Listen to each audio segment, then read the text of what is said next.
Good morning, everyone. I am Rakesh Allawat, PhD student at Sant Longowal Institute of Engineering and Technology, Punjab, India, and also associated with Deshbhagat University as assistant professor.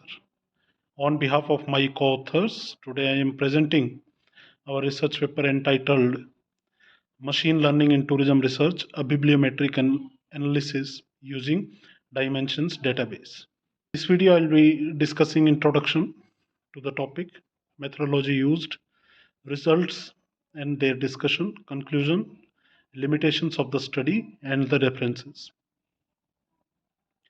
Tourism today is the backbone of many of the economies, and the countries nowadays rely heavily onto tourism for earning foreign exchange and to push the economic growth of the country. We have seen many successful models which showcase the power of tourism in shaping the national economy, like Dubai, Maldives, where Dubai has grown its physical infrastructure to lure tourists. The countries like Maldives use their natural resources for the same.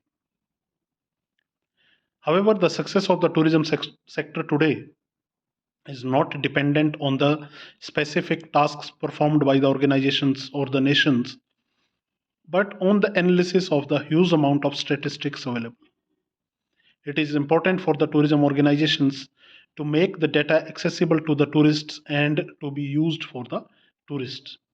To do so, the machine learning has emerged with big data technologies to unravel and quantify the complex data intensive activities.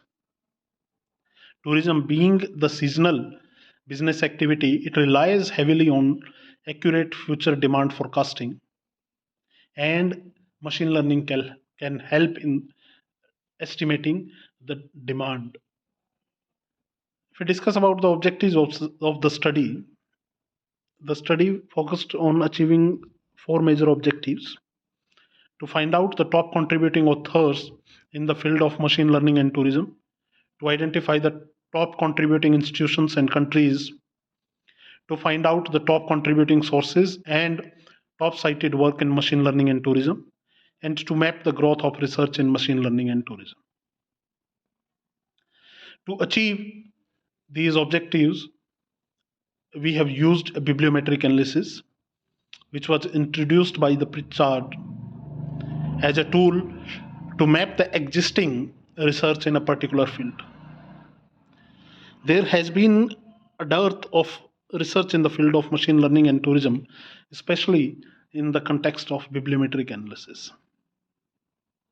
We have used uh, uh, bibliometric analysis to assess the impact of the researchers, journals, countries, or the institutions, and to study the growth of research output in this particular field.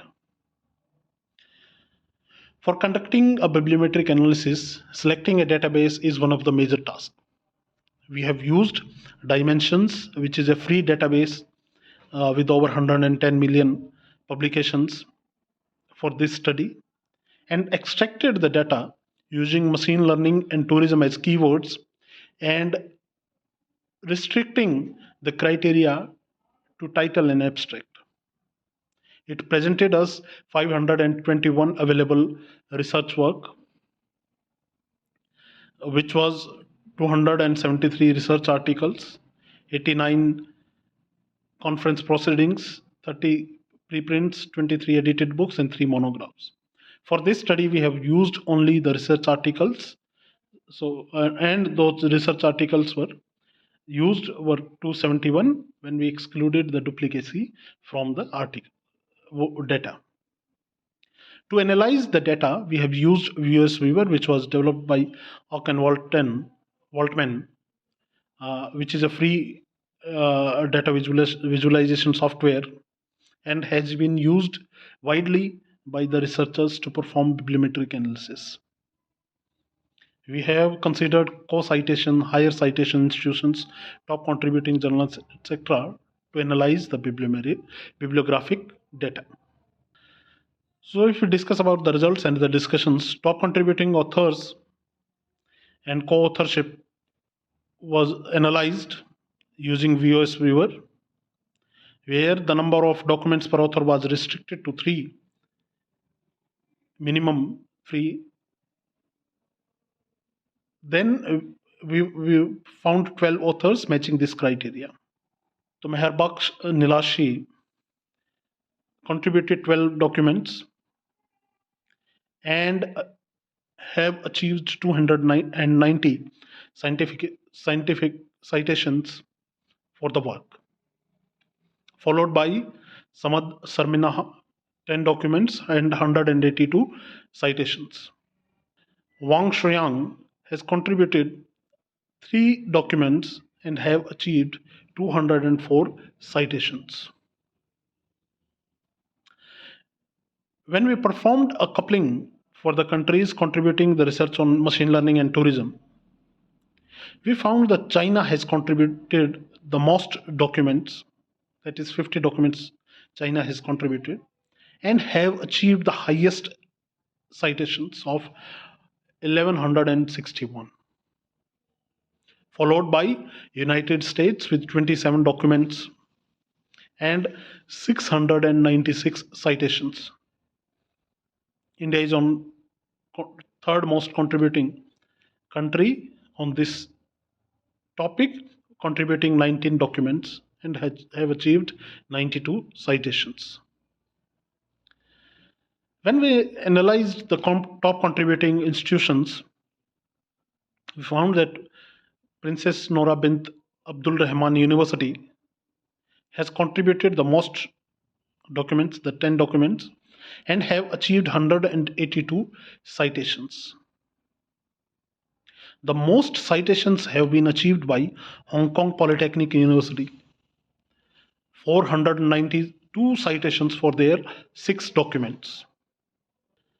Analysis for studying the top cited documents was performed, and the top cited document was by Ye Zheng Law, submitted in 2009. Their work has received 412 citations. The research topics which these top cited documents have focused on, these vary from studying the sentiments of the online reviews to forecasting the tourist arrival, providing recommendation to the machine learning or the robots in tourism. These are the most influential documents based onto the citations these documents have received. A keyword analysis was also performed, where the keywords were included from the title and the abstract. So it presented us with 2 clusters of 8 and 5 keywords each. And it suggests that machine learning, tourism, data, approach, performance, these are the most repeated words. And sentiment analysis also features into it. Growth of the research output. The research output has been growing over the decade, where there were only 2 documents in this field in 2013 to now till 9th of August 2022, when the data was extracted from the software. It has grown leaps and bounds. There were 91 documents in 2021, 69 documents were in 2022. So there has been a phenomenal growth of research output in this field. This graph depicts the research output. So we can conclude that it is an emerging field, and this is now growing multifold. The research output in this field is growing multifold. China, United States, and India are the top contributing nations. But still, for India, it is a long way to be the leader in the research output in machine learning and tourism. Though India is the third most contributing or top contributing nation, still no Indian university features in the top 10 contributors institutes. So it presents an opportunity for the Indian researchers and the institutes to put focus on this emerging research field. This study also reflected onto the top contributing sources, and Tourism Management Journal was the most of the publications have focused. But other than the tourism specific journals, the machine learning and tourism related work has also featured in technology related journals or the sources. When we discuss the limitations of this study and the further scope of this study, can find that the scope of this study was limited only to the machine learning and tourism. If we study it, or if we try to extract data with using more keywords, then we may get a better insight of the research output. Also, the study used only one database, that is dimensions. In future, the researchers may also use Scopus, Web of Science databases, or may combine more than one databases to study. The future studies may also be based onto the sentiment analysis and making predictions using machine learning. This research will provide a stimuli to attract the researchers from the tourism field to conduct their research work in machine learning. These are the references which have been used in this paper, and that is all from us. Thank you.